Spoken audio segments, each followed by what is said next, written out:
been there the whole time. Just keep looking up and open up your eyes. Don't get lost in a crowd. You were made to stand out. The Wonder Creative Podcast. Hello and welcome back to the show. My name is Chloe Tilley. I'm your host. If it's your first time, hi. I'm a brand and web designer, and I'm based in Georgia. And this is my podcast. This is my show. We talk about life, business, and creativity. And today's episode is kind of a little more vulnerable, a little more I am nervous to share some of this stuff because I feel like some of these things are things that just everybody has dealt with in business, and then other things I'm like, am I just an idiot? Excited to get into it. But before we do, I wanted to give a shout out to Jackie Wild.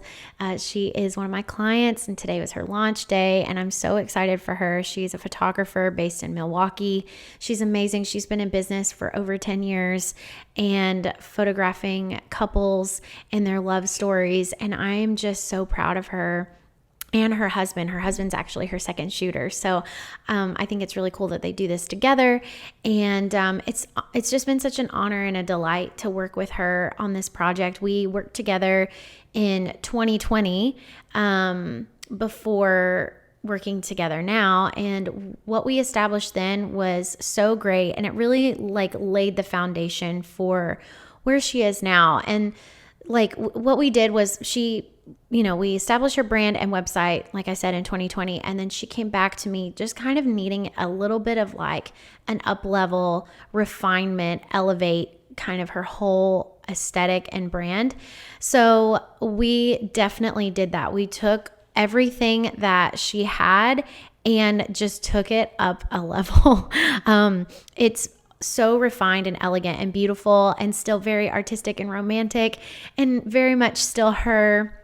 It still has the essence of what we built together 3 years ago. And so she's grown in her business. I've grown in my business, and it just felt right to do something like that. And so I'm so glad that we were able to work together again. And I love where we landed on it all. I think the world of Jackie. So if you want to pop on over to what was I just about to say? jwildphotography.com. You can go see the magic for yourself. And then, what was I going to say? Anything else? Oh, let's talk about last week's episode for just a second. We had Lily and Sparrow, Jason and Noelle, who own Lily and Sparrow, the coffee shop and Mercantile. They are amazing. If you haven't listened to that episode, definitely go back and listen to it. I think there's a lot of gold in there for business owners, especially if you have a family. You just need to go listen to it. It was so inspiring, and they inspire me so much. Just so proud of them. I'm so honored to know them. Both these people that I've mentioned, Jackie and Jason and Noelle, I'm so honored to know these people and so thankful that this is a part of what I get to do every day and working with these amazing people. So anyway, if you have a chance, go check out Wild Photography, and then also the last episode that we did with Jason and Noelle Cosby. So, all right. So today's episode, I'm going to talk to you. I'm going to share a little bit of my biggest failures in business. So, not necessarily something that I want to talk about, but like I said before, I think it's a worthy topic because whenever you approach business or any sort of creative endeavor, it's really important to know that if failure happens, it's not the opposite of success. It's a part of success, which is something I've said probably several times on this show. That if I had known that earlier on in my journey, I don't think I would have hyperfixated on failing or not failing, so much in those early stages of business. But anyway, I think it's more of learning the art of failing forward, which a lot of people talk about in business and in life, just failing, this idea of failing forward. So how can you use your failures to help, like bring your failures into a part of your success? Like, how can you learn from them? How can you not allow it to knock you down, but to just keep you going and make you stronger? So I'm going to go through several of these. I have kind of a long list, actually. I mean, I've been in business for 4 years, so I've made a lot of failures. Number one, overbooking myself and not actually putting boundaries on myself.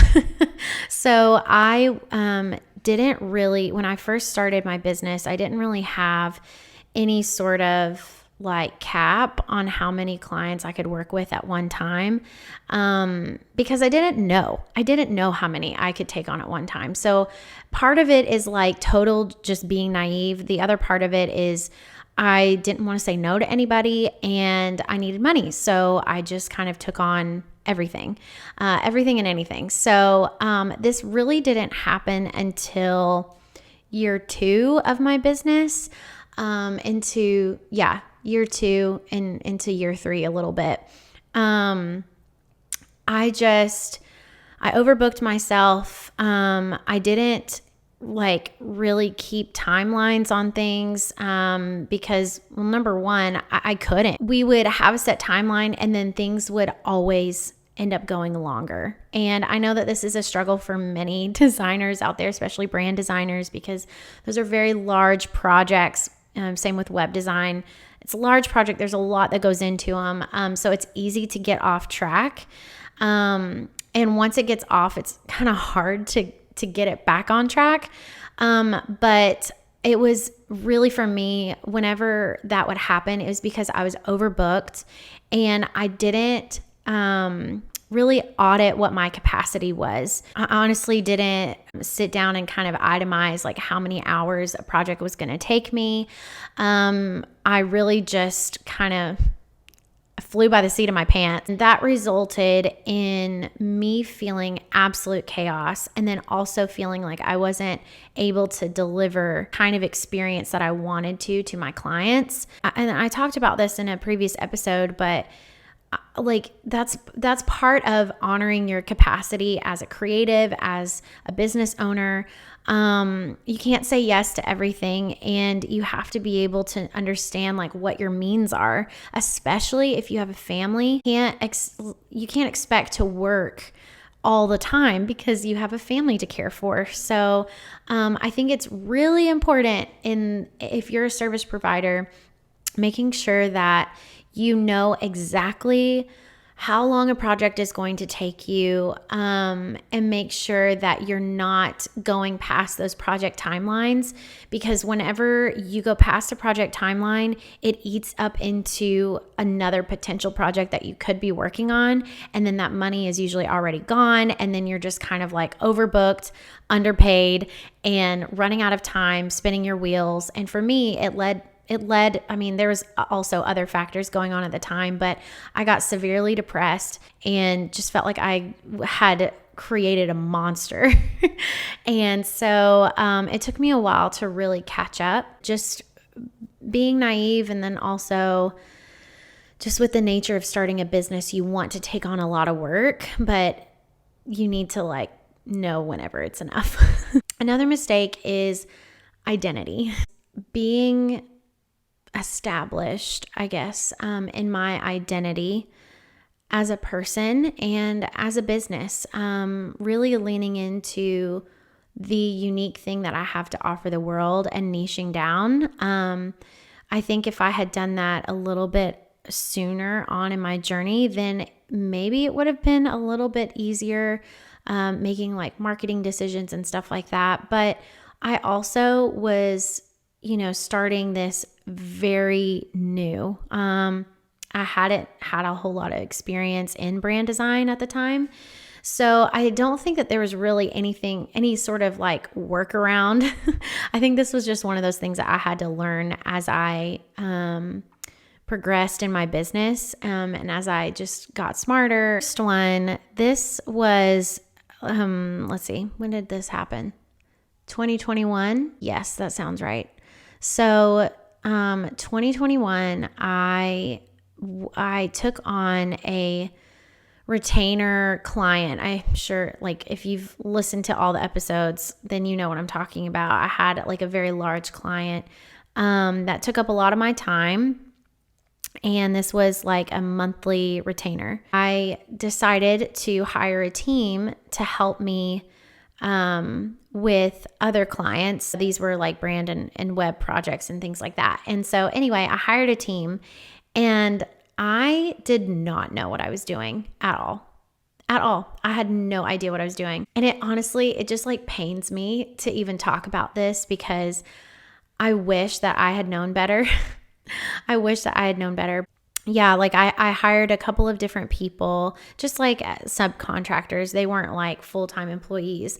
I had like an assistant, and then I had a junior web designer, and then I also had my logo designer.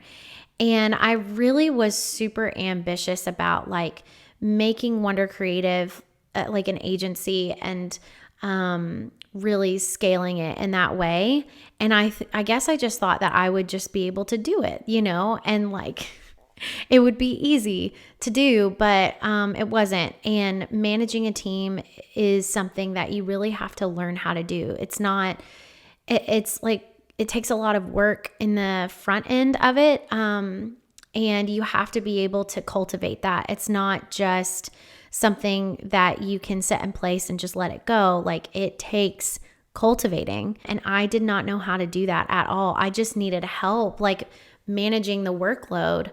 But it's like you have to invest in these people and in these different roles. And that was just something that I didn't know how to do that. So unfortunately, that didn't last, very long. I mean, I still have relationships, with these people, but, like my logo designer, he still always helps me whenever I need that.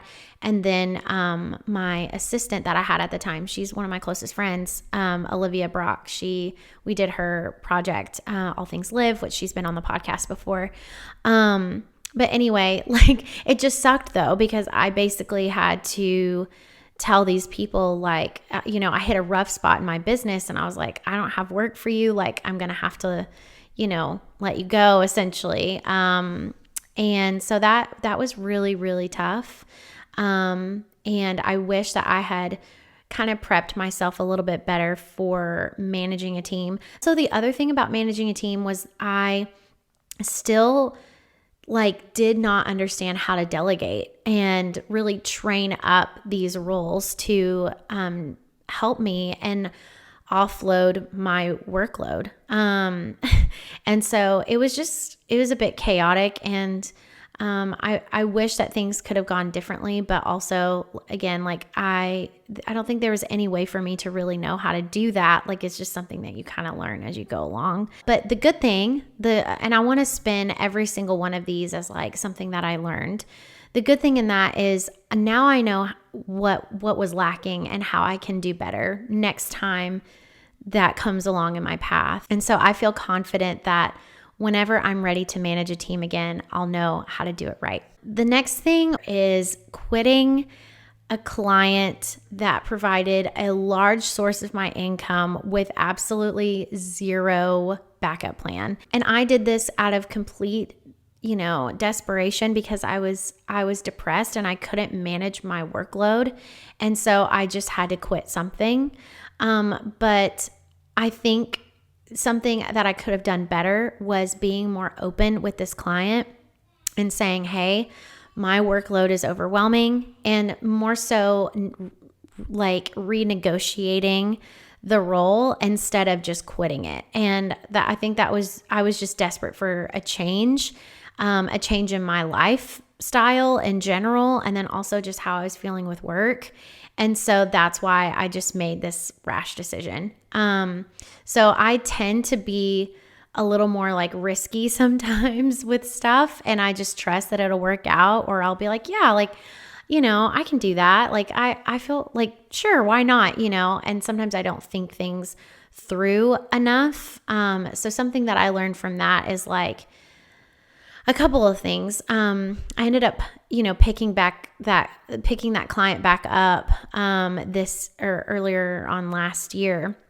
And so something that I learned with that was never burn a bridge. If I had gone about quitting that work in a wrong way, in a distasteful way, then I wouldn't have been able to pick that back up whenever I really needed that extra work. So if at all possible, never burn a bridge.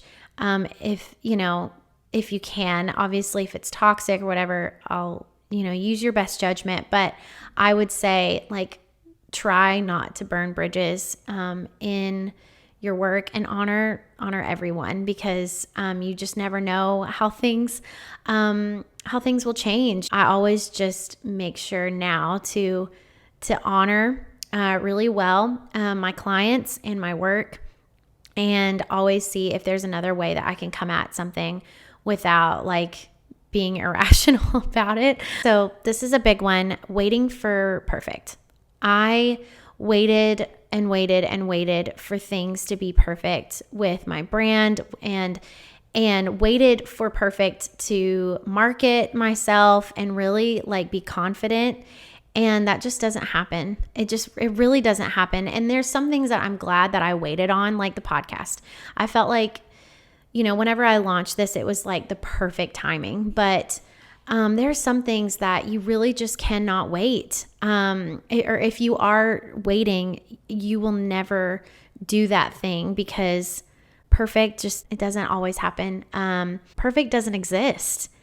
It's always going to be evolving. And you just have to, instead of waiting for perfect, strive for excellence and strive to do something that feels aligned with where you are in your life right now, and come at it from a place of, is this sustainable? Can I keep up with this? The podcast, I'm just kind of thinking through how I approach the podcast, because that was the biggest thing that I was I need to have more of an audience. I need to do, I need to have a team managing the podcast for me. I need to have an editor. I need to have a nice camera. I need to have all the audio equipment, blah, blah, blah, blah. And it's okay, if I had waited for that, I may not have actually ever gotten to that point. So why can't I start where it makes sense for me, and then see how I can sustain it, over time? I think that's far more important than waiting on perfect, because I think consistency and excellence and things like that are way more important than perfection. Another thing, not niching. When I first started Wonder Creative, and this is something I've talked about before, but I did not really have any sort of niche. I just said that I was a creative agency, and I kind of listed off some different things that I did, but none of them really were in the same family of design, if that makes sense. And so it didn't land. Whenever I launched Wonder Creative, it didn't really land in the hearts of people in the way that I wanted it to. And so I think it would have been really nice had I had a niche, but I also have to understand that I was so new in all of this that, it took me a while to realize what kind of design I even enjoyed doing. A niche can be a couple of different things. It can be a demographic, it can be a style, it can be a service. There's lots of different ways to niche yourself in a market, but that was just something that I didn't really know anything about, or had no knowledge of brand positioning, none of that stuff. And I think to tag onto this, a mistake that I made was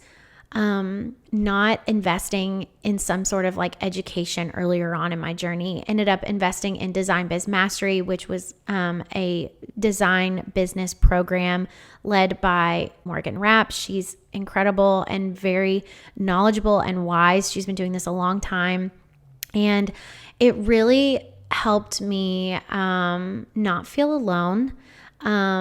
It helped me connect with other designers, because I was very fresh and I had no connections or anything. I didn't know anyone. And so that was super helpful. And then also just having somebody to pour into me and really like give me some guidance. I just felt very lost in my journey, and I'm like, dang, I wish that I had invested in that a lot sooner on in my process, because I think it would have saved me some like trips around the mountain a couple times. But in the end, I believe like it all is for a reason. Another mistake was not being disciplined. So as a creative, I think we can be very of the moment of how we're feeling that day.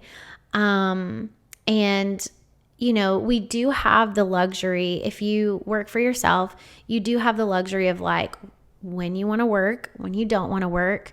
But you don't forget, like, you have to also be disciplined.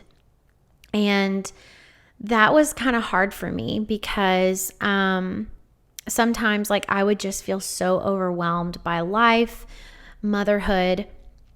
Like I've said before, I basically raised my son and my business at the same rate. Like I started my business 3 months after I had Asher. And so, I was trying to learn how to be a new mom and also trying to learn how to be a business owner, something I had never done before. It was hard for me to learn how to be disciplined in what I was doing and structure my days and not just letting everything be spaghetti and bleed over into each other. Really having some sort of structure or plan for my days, work hours, whatever that is. I think that would have helped me a lot in the beginning, to not feel so overwhelmed by just my life and being a working mom, much less like a working mom that owns her own business and is trying to grow it. Let me say it like this. Creativity, obviously, I've talked about this before. I believe that creativity is divine and sacred and comes from our Creator. I also believe that creativity is like a muscle that you have to exercise and build up and strengthen over time, especially if you create for a living. That was something that I didn't really have a revelation on earlier on in my business. I very much kind of was like creative. I'm either creative or I'm not. Like it's, if I'm feeling it or I'm not. And it's like, it is possible to discipline yourself and basically exercise that muscle, become strong in that area. And then something that I felt like the Lord spoke to me as he was like revealing this idea to me about like being disciplined. He was like, discipline becomes delight. And so I felt like the more I said yes to being disciplined in those times of creativity and like choosing to sit down and do the work, even if I didn't feel inspired, that it would become like I had that promise that it would become a delight to me. And I can say that that's true. I have found kind of like my sweet spot with creativity and like being able to kind of exercise that muscle. I'm going to practice creativity right now. And there's a way that I know that I can approach a creative session and know how to like be inspired and to work and all that. With creativity, you don't have to just be like, I'm either feeling creative or I'm not. Like, no, if you are a creative business, you don't really have that option to say, I'm just not feeling creative today. Like you're going to have to discipline yourself. So that's a big one. And I can say like the good in that is like, I have come to that place where, I feel like I've strengthened that in me and where discipline has, become delight. Another mistake was just holding myself to completely impossible expectations. Again, I started my business very fresh. I also had a baby, as I said, and I would compare myself to other businesses who were much farther along in their businesses and like compare them like it was like apples to apples. And It's not accurate. What a better thing to do would be to go back and see what that business was doing a year into their business, and see how they got to where they were going, what you see.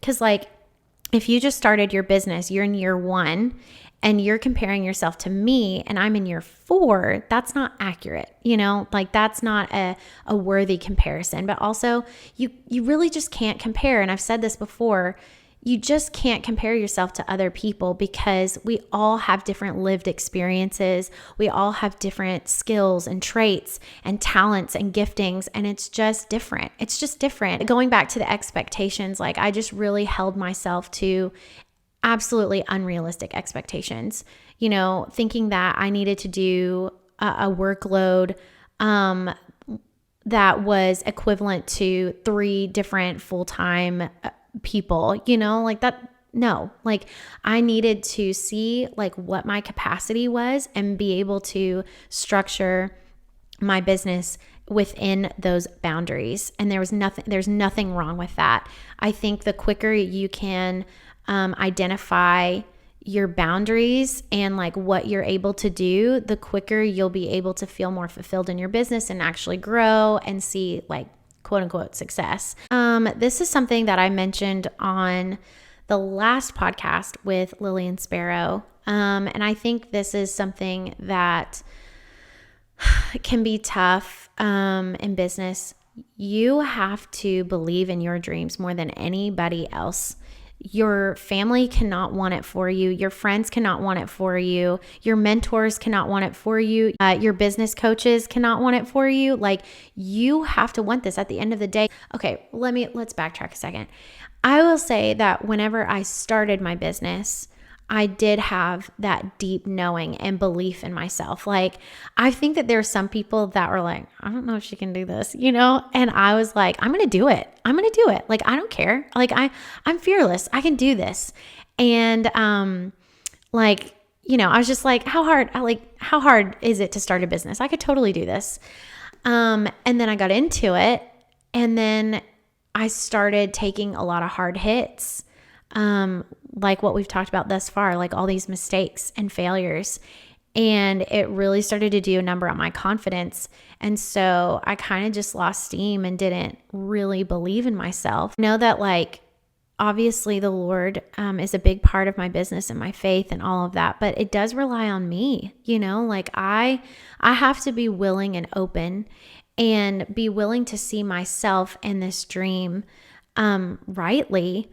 And this is something I believe like the Lord has put in my path. And so that's, kind of dishonoring the Lord if I don't really honor what he's given me and believe in it.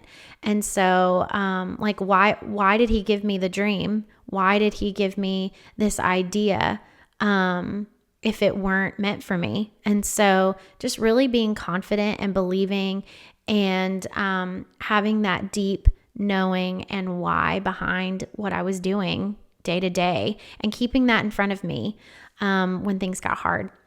This is a big one too, believing that I am the provider of my home. This is something that is said a lot in the church, mostly about husbands being the providers of the home. And the thing is, we have a different setup in my house. I am the one that works, and my husband is with Asher, our son, and he is with him most of the day. But something that I learned is that I am not actually the provider of my home. Like the Lord is my provider. And it sounds like cliche, sounds, cheesy, but like whenever you live that, it's like another level. And I really had to, at the end of the day, remember that it's not my job to provide for my family. It's my job to yield to where the Lord has me in this place of working and creating, and trust him to provide through me and through my work. To go along with that, believing like that my source is like my source is my clients and their money. My source is, my source is whoever I'm working for. And I think that goes for anybody, whether you own a business or not. Like, your employer is not your source. If you believe in Jesus, ultimately that's not true. Like, God is your source. And I think that can take a lot of weight off of just feeling that immense pressure as a business owner, or, as the working parent or working person in your home. The other thing is like contracts, payment schedules, client experience overall, and really refining that and making it great. So I didn't really start my business with any sort of like client framework necessarily, or like boundaries and things like that. It just kind of was whatever. But then as I went along, I was hitting all sorts of issues with clients. Like it was like we couldn't really manage expectations well on either side. They didn't really know what to expect from me, and I didn't really know what to expect from them. And so that was just kind of a recipe for disaster. I've never really had like any horror stories when it comes to like payments or anything. Thankfully, I've worked with great people who've always paid me. And that's been great. Just something that I didn't really do was have any sort of framework starting out. And now that I have that, it really is such a game changer, because your clients feel really taken care of if you can manage those expectations. And I think you run into less like issues or pushback or whatever, and they can really see you as an expert. They can trust you. They'll be more likely to recommend you and refer you, and just feel taken care of in the process. And I think this is something that I'm really big on, honoring one another. And I believe that my clients deserve, to be honored in this process. They deserve to know what's to be expected from me. And we work together. But then also I have to take care of myself, and I'm naturally very giving and very self-sacrificing. And so, I would just kind of go overboard on every single project in the beginning and not really like sticking to the scope of work. And that would leave me feeling overbooked, overworked, all these things. And so I think it's great to be able to kind of go the extra mile, but you can't do that if it's going to like really drain you. It needs to come from like an overflow, not from just already feeling drained and just feeling this need to over deliver. And I think something that can be really difficult is just money in general. I've made a lot of mistakes with finances in my business. tons of mistakes. Most of my mistakes are financially related, because I didn't like grow up really managing money very well. I didn't really learn about that growing up. So it really, and especially for life, but then also like running a business and managing like the finances of business, that's wild. And it still is very wild, not being afraid to be like, okay, like if you need this extra thing, then it is this much, and like at the end of the day, you are running a business. Bless somebody in the overflow, go for it. But you need to be able to give within your means. And again, it goes back to like this honoring your capacity kind of thing, because I found like I would over deliver for one client, and then I felt like I needed to do that for like every client. And then I really wasn't even sticking to the scope of work anymore. And then that was just draining me, and it compromised timelines and all sorts of things, and just really got off track in a lot of different ways. Sticking to those boundaries is a good thing. It's a good thing. And it creates like safety and security for everybody, and it creates a good client relationship. So being upfront about what the scope of work is and managing expectations with your clients can go a long way. And just not being afraid of confrontation as well, because if you're going to run a business, you're going to have to learn how to deal with confrontation. This is, I think, a big reason why people ghost is because they don't like to deal with confrontation. But newsflash, if you own a business, this is just part of it. A little bit of tough love here. Like, you need to be able to deal with conflict in a way that is healthy and exercise that muscle too. There's a good way to do it. And yeah, so I've had to have a couple of hard conversations with clients. It's really not the norm. I haven't had a whole lot of confrontation with clients.